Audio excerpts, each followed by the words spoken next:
So in the very beginning of the Max Kellerman and Rich Paul joint venture on the Klutch Sports LeBron James propaganda machine, I've alluded in quite a few segments, and I'll link in the description below, of how Rich Paul and Klutch Sports really feel about Luka Dončić being a less impactful player than LeBron James, especially when it comes to the playoffs. As crazy as that sounds, Rich Paul and Max Kellerman numerous times have alluded to this. And in this segment right here, not only we're going to get more confirmation of this, but also in part 2, we're going to hear from another LeBron James plant and Dave McMenamin, as almost by accident, he lets his true feelings come out of how Klutch Sports really feels about Luka leading the Lakers to the promised land. And let's not get it twisted. So far with Rob Pelinka at the helm, Luka's prime in LA is not guaranteed. We've seen him mess up a few first-round picks. He allowed Goodwin to walk and eventually be an effective player for the Suns. Alex Caruso also ended up going elsewhere when the Lakers did have an opportunity to give him a much earlier and cheaper extension. And finally, he did waste a mid-level exception on Gabe Vincent. So outside of the Westbrook situation, there's been a number of mistakes. That's why I stated Luka Dončić peaking out in LA is not a guarantee, especially when teams do not want to hit that second apron. Luka has a pending 10-year Supermax extension coming up, and at the same time, the Lakers do not have any established cheap draft picks that are on the roster, cheap contracts to match along with Luka. So it's a very tight window for Rob Pelinka right here to operate in. But to kick this off, we're going to hear from Rich Paul and his partner in crime, Max Kellerman, as Mad Max definitely lets his feelings be known. And sometimes they do use their co-hosts as a proxy to get certain messages out. You guys check it out, and every once in a while, I'll check in. You think analytics said... It's a tool. I agree. This is why James Harden was the darling of the analytics community. Luka Dončić is now. I don't think that that style of play that Harden played and that Luka plays is conducive to winning championships. Who in the NBA could you swap Brunson out for and think the Knicks are still as good as they are right now? Shea. One. Who's an MVP? Are you saying guards? No, you saying just guards? Well, would you take... Okay, how about this? Brunson or Luka? You're trying to win a championship. Brunson or Luka? Okay, I can tell you who mine is. Go ahead. And I'll tell you the reason why. Go ahead. I would say Brunson. And the reason I would say that is because I've seen Brunson play with and without the ball. I agree. I haven't seen Luka as talented as Luka is. And Luka is crazy talented. He can score from anywhere on the floor, excellent passer, but I haven't seen him play where his usage is low. You know what I mean? The good thing about Jalen Brunson that we're seeing now is he's off the ball a lot, right? You're using Carl, and the thing is, I don't blame Luka for that though. Like, I wonder what it would look like if Luka was playing with LeBron when LeBron was younger. Or Kyrie Irving well right now. I can tell you how it would look. Or Jalen Brunson right now. Come on. Say, Right. Brunson, Brunson played with both. We've seen Luka play with another guard. I would say Brunson, if you're picking Brunson, it's because of the optionality that he gives For sure, 100%. If you're picking Brunson.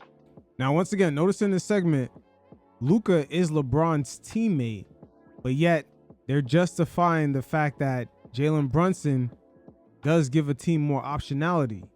Once again, we got to keep in mind, LeBron James right now, he's in a contract negotiation with the Lakers ever since last season. Rob Pelinka and the Lakers did have options out there to improve the roster, but they did not. Look how Pat Riley was able to grab Norman Powell for the cheap to come down in Miami for a season. The Lakers could have made similar moves. Through this very same podcast, Rich Paul let it be known numerous times that Rob Pelinka had no plans, and maybe LeBron was willing to take a pay cut if he was presented a nice roster to make a sacrifice for. This summer is going to be very interesting to see how both LeBron James and the Lakers make moves, because LeBron James being in LA is good for his business as well as the Lakers. That possible farewell tour, there's a lot of money involved in that, especially to be made from the Lakers side. And with LeBron James entering into free agency, now we're going to get to the part where Dave McMenamin sits down, presenting past issues that were lightly perceived as slight. There was a game ball given out to JJ Redick for winning his 100th game, even though in that same day, Luka Dončić passed 15,000 points, and also Rui Hachimura exceeded 5,000 points. But Pelinka gave the game ball to JJ Redick. LeBron James perceived that as slight. That's a very interesting short leash that a superstar player has with a legacy franchise like the Lakers. Stick around, this is going to be good, because at the end of this segment, Dave McMenamin is going to have a back and forth with a co-host who in his mind believes that the Lakers should move off of LeBron. Dave McMenamin is going to let him know how Klutch really feels about Luka trying to lead the Lakers to a championship. You guys check it out, and every once in a while, I'll check in. So we're talking about March 31st. Yes, sir. Lakers beat the Cavs. Mm-hmm. It completes what ends up, we don't know, but at this point, in retrospect, they've now gone 16-2 over a 32-day stretch. And in this game against the Cavs, LeBron James, most wins in NBA history combined, regular season. And against the Cavs. And against the Cavs, right? Mm-hmm. 15,000 points for Luka Dončić for his career, 5,000 points for Rui Hachimura. And it secures back-to-back 50-win seasons and 100 wins in JJ Redick's coaching career. So in the post-game locker room, JJ Redick doing a good job and kind of recognizing this group accomplishment is listing off all the things that were done by his team that day. Mm-hmm. And as JJ's addressing the room, Rob Pelinka takes his turn to address the room, is holding the game ball, and presents it to JJ Redick. Shortly thereafter, LeBron James, who, of course, he arrives to the arena wearing like an outfit and then showers and changes and stuff and leaves in that outfit.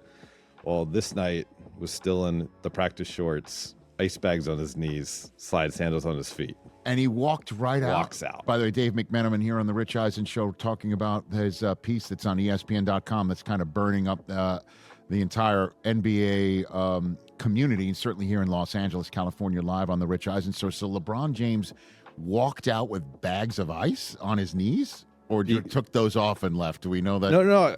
I mean, I saw it with my own two eyes. The bags of ice were still on his knees.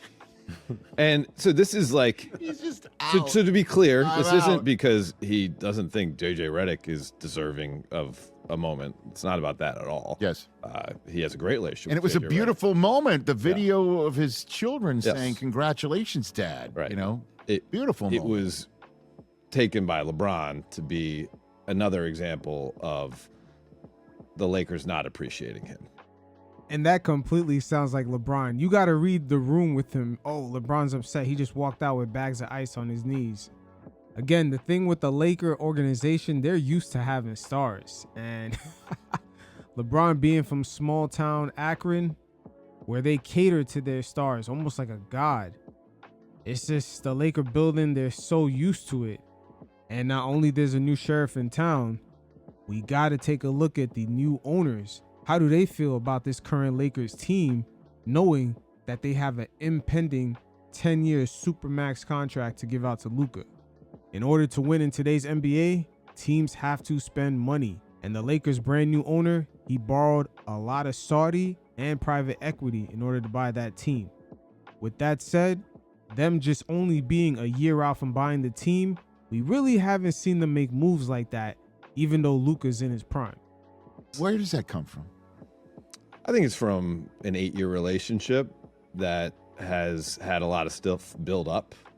Now, I asked LeBron after game 4 Yes. against the Thunder. He's making the same route out of the arena. Mm-hmm. This time he's wearing regular clothes. Okay, good. Yeah. He's wearing the same clothes he arrived in. Right. And I said, in order for you to come back to play for the Lakers, I understand you're going to have to figure out whether you want to play. I understand you're going to have to both sides will have to figure out what the money. But that aside, is there any static that needs to be cleared up in order for this to move forward? And he said, there's no static from me. I would say that perhaps that means that even though he had this moment, that was a real moment of indignation, is what he felt. Yeah. It's not something he can't get over in order to keep playing for the Lakers. Right. But the Lakers, you're dealing with one of the best players of all time. Where he goes on the list, that's up for debate. But Ninth, if you saw First Take the other day. Now, interesting thing, Dave said that as if they don't have at least 7 to 8 to 10 players that could arguably say, hey, we're also great. Guys like Magic Johnson, Elgin Baylor, Shaquille O'Neal, Kareem Abdul-Jabbar, Kobe Bryant, Jerry West, James Worthy. The list goes on and on and on and on. The Lakers are very similar to the New York Yankees. No one's bigger than the fucking program. And also someone who has now worked for you for 8 years, been the face of the franchise, delivered a championship, all of those things. Mm-hmm. Are you ever going to make the guy feel like you want him? Now, that's a very interesting statement coming from Clutch Sports client Dave McMiniman. Didn't the Lakers go ahead and drafted his son? Also making that trade for Russell Westbrook, which even left Jeannie Buss coming out of her personal pocket. Is any of this born out of the fact is how he found out about the Luka trade? I haven't been told that specifically. Okay. LeBron has on the record said that, of course, if that trade comes across your desk, you make it. Right. He understands it as close as he is with Anthony Davis and is to this day. No, I don't really think it's more about once the trade occurred, the way the Lakers went about their business. Now, that right there could mean two different things. Either how they treated LeBron once they got Luka, or the fact that after they got Luka, the Lakers just basically coasted. Once again, the Buss family has sold the team, and ever since they landed their big fish, the roster moves kind of been a little bit stagnant. I'm not going to lie. You already know Austin Reaves has an impending contract. He's not a fast wing player. You know your franchise guy needs help when it comes to that, especially defensively. So to enter into the following season with the same damn roster is crazy. I don't know how the hell Rob Pelinka pulled that off without the media saying nothing. We talking about Luka's in his prime right now. He's in his prime. And the way he struggles with his weight sometimes is not even guaranteed he's going to be in the proper position to maintain that shape. Can they know which are the accolades that matter and which don't? I'm like, I don't know, maybe, but this one, the most wins in all time, that seems to be like one that you might want to underline. And it's and you get it against the Cavs And against the Cavs. What happens now? Like, what's the orders of business here for Rob Pelinka and the Lakers, since you say that whatever did happen on that night is something that can be bridged for LeBron to still play here? What's number one is the Lakers are going to give LeBron the time that he needs to decompress from the season. And that's heard where Rob said that yesterday. Right. And determine whether he wants to play or not. Yes. My inclination, and also kind of the way he managed the other night, is that he will want to come back and play. And that should come by no surprise. LeBron James and all his business ventures are out in LA. Matter of fact, his net worth has doubled ever since he started that venture out there with the Lakers. So it's been good business for Jeannie Buss, the new owners, as well as LeBron James. And the cherry on top is going to be that farewell tour with all the ticket sales, jerseys. That is a big cash cow waiting to happen. Don't be surprised if down the line we eventually see a lot of the behind the scenes similar to The Last Dance on Netflix. I mean, the tone that LeBron was giving after Game 4 against OKC was not, you just saw me play my last NBA basketball game. I didn't get that sense either. Yeah. So that part, okay, let's assume. Now, we can't assume because you got to allow him to have his process, but like our hunch would be that he's going to come back. And then you have to figure out, it's not necessarily just the number. The number matters. The number matters based on the value that he brings. It matters on a respect level, but also, as I reported, an agent tell me, and this someone who has had clients on the Lakers in the last decade, does not represent LeBron James, but said, all right, you got to give LeBron James a number and you got to give him a why behind the number. Facts. And that right there, I believe the number could even be a minimum contract if Rob Pelinka constructs a team that can possibly go after a championship. I know it sounds crazy. You're probably thinking, what, LeBron's 41, about to be 42 soon?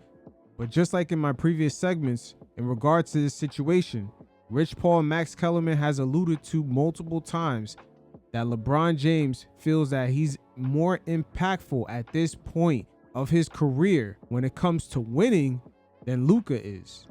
At the very end of this segment, we're going to hear McMenamin display those exact sentiments. But for those of you who are watching the visual version, as you can see, for 2027, the Lakers have about $117 million to spend this offseason before they hit the second apron.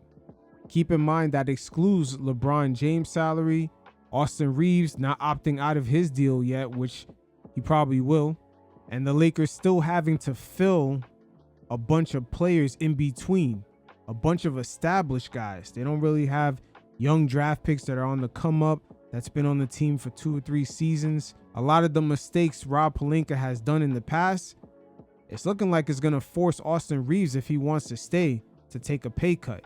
And on top of all that, Luka is going to be eligible to opt out of his deal a year early and qualify for that 10-year Supermax contract that can basically earn him well over $80 million a year.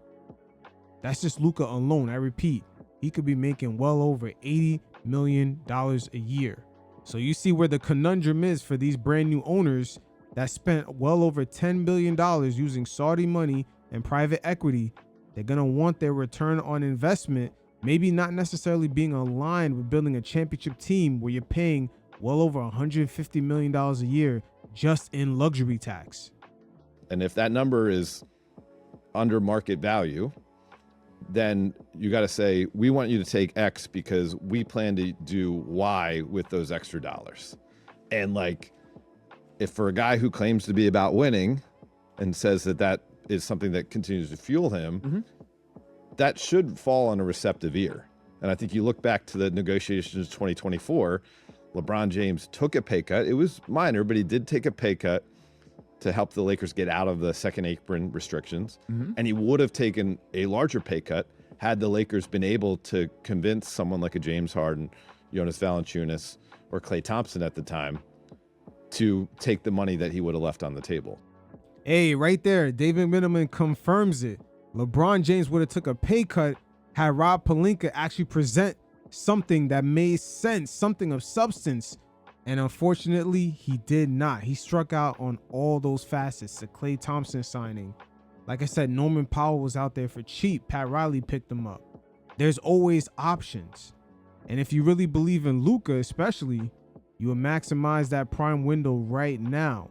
But once again, there's new ownership, and you factor in Rob Pelinka is a genie bus hire, which is sometimes really that family and friends hookup.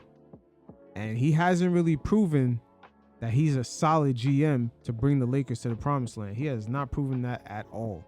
So who's on the list of the player? That's a great question. I don't know that yet. And I didn't know about, Jonas and James and Klay till much further along in the conversation. And again, these things were May 13th or something like that.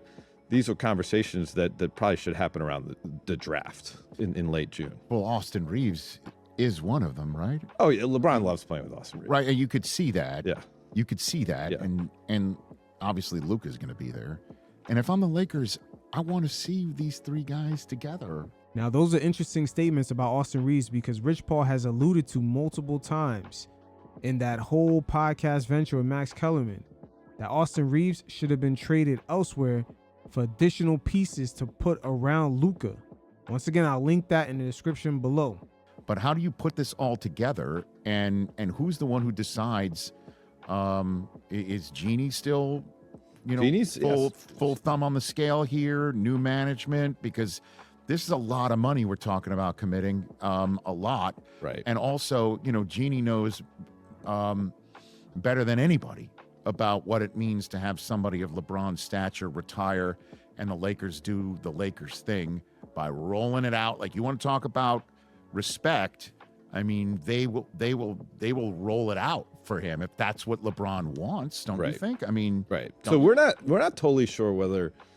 I had a couple people close to LeBron suggest to me this year that, I know other guys have done the retirement tour. That might not be what LeBron wants. Now, really, I'll believe it when I see it, quite frankly. But the people who told me it would have the authority to know that came right from LeBron's mouth. Now, right there, LeBron James saying that he might not want a farewell tour. That's really money out of the Lakers' mouths.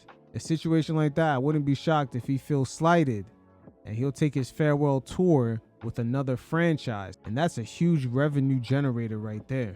So it could be one of the many pieces that LeBron James is trying to leverage in order to get a new deal with the Lakers. Now, I had Kobe Bryant tell me that straight from the horse's mouth. Right. In 2013, I did the first interview with him after the torn Achilles. Mm-hmm. And I asked him about, you look at the end, he said, I don't want a retirement tour. And then lo and behold, in 2016, he had one. So Sit downs like these are very interesting because even though Dave McMenamin is being quote unquote interviewed, he's really speaking to the management of the Lakers as well as Rob Pelinka. But jumping forward right here, you're going to see a prime example of it as he begins to tie Magic Johnson in with his peers, guys like Brian Scott, who are making comments about being happy that LeBron James is leaving the franchise. it's not an absurd thought. And obviously, he's very much involved with the Dodgers. Yeah. I haven't heard of anything of that like that happening since Mark Walter took over. But, you know, I don't know. If he's in the organization, Yeah. why wouldn't he be the one to start walking around and just delivering a message for Right. the organization, someone else in the organization? One of I'm his just throwing- Showtime teammates is going on done a couple of radio interviews, Brian Scott, saying Lakers need to get rid of LeBron. Okay. All right. So I don't know, man. You see right there how Dave McMenamin attached Magic Johnson's to Brian Scott's comments? I don't know. It's like a little slight insecurity because a lot of Laker legends, they have stayed fairly quiet about LeBron James being in the building in that Laker castle. A few of them slipped up too on their true feelings. James Worthy, Brian Scott, and even Michael Cooper. So right here, Dave McMenamin, he puts his balls on the table and say, hey, Magic Johnson, you staying a little bit too quiet. Are you co-signing with your Showtime brothers?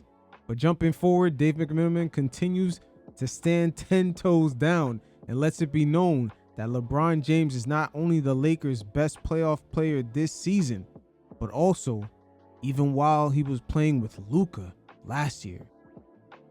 Again, he's not the only Clutch Sports affiliate that has expressed these sentiments. Rich Paul has done it plenty of times also. and You know, he does really. organize every part of his life to be able to give his best April 15th through however long it goes. Right. I mean, he is a different player in the playoffs in the best way possible. And he was the best player for the Lakers these playoffs. He was the best player for the Lakers last playoffs when Luka was playing as well, if you watch those games. The drama has begun. For sure. Even the host feels that energy. He was the best player even when he was playing with Luka. My man McMenamin working overtime for Clutch right now. Everyone's diehard Laker fans and understand that no one's bigger than the program. So on this very same set, there's an additional co-host, and he kind of called out Dave McMenamin as he feels strongly that the Lakers organization are better off moving forward without LeBron. He does not see a vision where the Lakers could compete current day with LeBron James on the roster. And Dave McMenamin right here lets the true feelings around him as well as Clutch Sports, because when he's speaking, he's out there to express their narratives. But he goes 10 toes down about Luka not being more effective versus LeBron in the playoffs. LeBron is not the future of the Lakers. I get it, but He can't be the president? Is he done? Is he out of the league? This whole LeBron thing just reminds me of Aaron Rodgers and the Steelers. He's just holding them back from growing and going to the next level. Holding them back from what? Like they would have been out in the first round. So he's holding them back from beating the Rockets? No, their season ended when Luka got injured. But it didn't. It did. They were not, once Luka got hurt, they were not winning the championship. Well, but they with Luka, they lost by 40 to the Thunder. Damn. Why did he have to throw that out there? That was a regular season game when obviously the co-host is talking about the championship level. Once again, in my previous segments, we've seen Rich Paul allude to multiple times that LeBron James, even at the age of 41, is more impactful as far as the Lakers winning than Luka Dončić. lost all the games they played against them in the regular season. So Luka's the magical cure to beat the Thunder? Again, they certainly weren't beating him without him. The analogy, at least Luka gives you a chance. The analogy that I think is, but Luka and no LeBron, all of a sudden you're beating the Thunder? There's a guy in Milwaukee who's very unhappy. I don't think he's coming to the Lakers. They don't have enough to give it to him. They don't have enough on their current roster to give for him, right? Well, it would have to be a Austin Reaves sign and trade to get the numbers right. Now, did you fellas get that? Right away, in his mind, it was Austin Reaves that was going to be traded in order to get another star to come to the Lakers, not LeBron leaving the team. Those are the true feelings of the Clutch Sports camp about Austin Reaves still being on this Lakers team. They thought Rob Pelinka would trade him away and get a couple wing players to surround Luka, some guys that are athletic who could defend and shoot. I'm going to replay that one more time. Look how quickly McMenamin goes to, oh yeah, Austin Reaves could get the fuck off the team. I don't think he's coming to the Lakers. They don't have enough to give it to him. They don't have enough on their current roster to give for him, right? Well, it would have to be a Austin Reaves sign and trade to get the numbers right. They'll have draft picks available to trade this summer. Okay, so there is a path to Giannis. There's a path. I don't think it's a likely path, but there is a path to it. I like it. See the likeliness? It wasn't a likely path for Luka to end up in LA, and it happened. Well, who the hell knew about that one coming? Luka and Giannis. That gets you more excited than LeBron James? It does for him. Really? Because Luka's he Luka and LeBron, you think is better than Luka and Giannis? Luka, LeBron, Austin Reaves next year, yeah. Oh, I like Luka and Giannis better. Yo, that co-host is so shocked on some of the stuff Dave McMenamin is saying. And to some of us, it may sound crazy. Like, how the hell is LeBron James at age 41 believes that he has a better impact on the Lakers winning versus Luka in his prime? It sounds nuts, but they do believe this. Rich Paul and Max Kellerman have gone over this numerous times. It's just been very subtle, sprinkled throughout many episodes of their podcast. But we'll see. There is a lot of double speak within this sit down because Dave McMenamin also alludes that LeBron James might be willing to take a minimum contract if the Lakers have a championship roster. So Rob Pelinka definitely has a tall task ahead of him, but it's more unlikely because if you look at the past 5 to 6 years for the Lakers, he's made more mistakes than actually landing on something good.